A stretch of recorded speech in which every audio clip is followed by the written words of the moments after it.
Depois da eleição, o que você foi fazer da vida?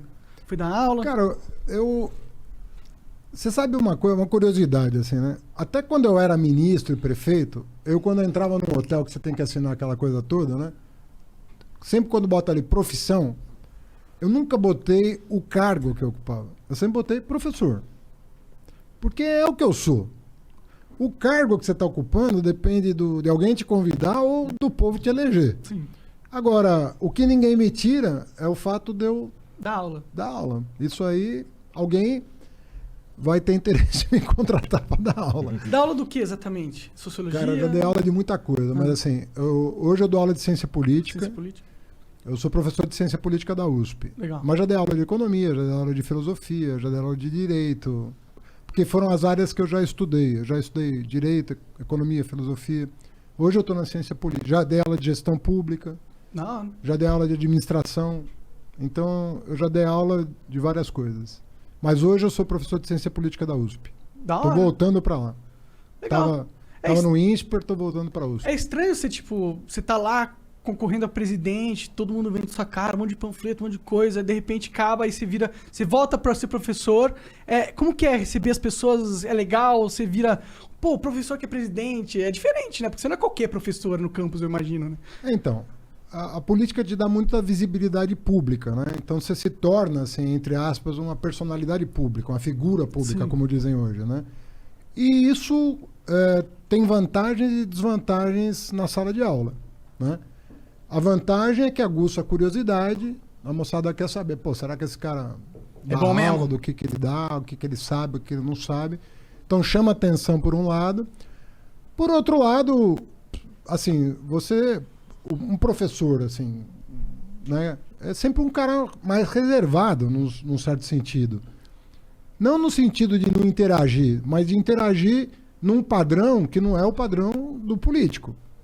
Né? Então você tem um certo protocolo, você, até em respeito aos estudantes, você tem que ser... mais distanciado, né? Não é distanciado, porque é muito próxima a relação. Mas você tem um protocolo, porque você não pode abusar da tua posição de professor. Entendi. Você tem que tomar certos cuidados. E isso, às vezes, você precisa calibrar isso. E corrigir prova é maneiro? Não, porra, cara. O Igor é professor Eu sei também. que é uma merda Não, corrigir corrigir prova certamente é o pior essa é a pior momento. Mas você paga alguém pra corrigir as provas pra você, vai? Não, isso, eu cara? pagaria, mano. Pô, mas você que é professor, cara. Porra, mas, corrigir prova, você não É uma você prova consegue que tu ensinar que alguém pra elaborou, corrigir pô. a prova, né? Cara, tô te falando sério. É a semana dura da vida de um professor. É a semana da correção chato da pra prova. caralho. Porra, é muito difícil.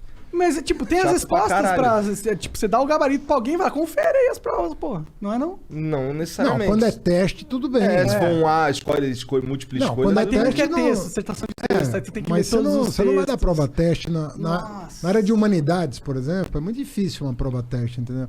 Deve ser chato pra caralho. Aí é mais difícil.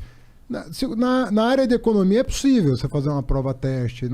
Tem várias áreas que mas, pô, filosofia, como é que faz? Totalmente Ciência subjetivo, né? política, é outro papo, né? Nossa. E aí tu tem aluno... Hoje como é que tá essa vida, cara? Tá sendo pela internet? Como é que tá? Tá sendo pela internet tudo. É. Né? Agora na USP eu retomo em agosto. Legal. Na pós. Aí eu vou retomar lá. As aulas Aí vai ser- presenciais. a USP decidiu que vai ser tudo virtual até final do ano. Entendi. É certo. Dando, né? Eu acho que é, faculdade. Podendo é melhor. Mas eu me preocupo com as crianças não irem nos colégios, assim, Cara, durante muito tempo. é muito sério o que está acontecendo. Sabe o que é mais sério? O mais sério é que ninguém está atento para o pós-pandemia. A recuperação dessas crianças não vai ser uma tarefa simples, porque, primeiro, é inédito. Nunca teve uma situação dessa, pelo menos faz 100 anos, Aham. que não tem algo parecido. Com Desde certeza. a gripe espanhola, que não tem nada parecido no mundo. Segundo, cara, que não tem planejamento. Ninguém está num gabinete com especialistas fazendo um planejamento que vai ser de médio prazo, porque de curto não tem jeito, e de longo não dá tempo. Então você tem que ter um planejamento de médio prazo para recuperar a moçada.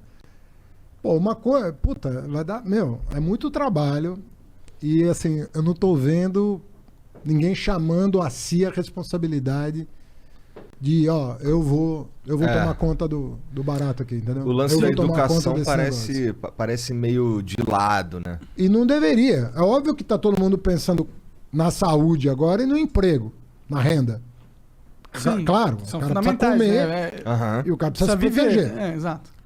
Agora, cara, o Brasil não pode viver só da mão pra boca. Você tem que ter um planejamento de médio prazo. E não tô vendo nada disso. Não tô vendo ninguém se preocupar com isso. Das autoridades. Sim. Isso é um drama, cara. Porque quando o aluno falta uma semana, você tem um trabalho pra recuperar o cara. E faltou É um verdade. ano, né, agora? Pô, fica um mês sem ir pra escola, pra você ver. Só pra você recuperar, um mês, ficou doente. Ah, sei lá, pegou um troço lá que é contagioso, vai ficar em casa.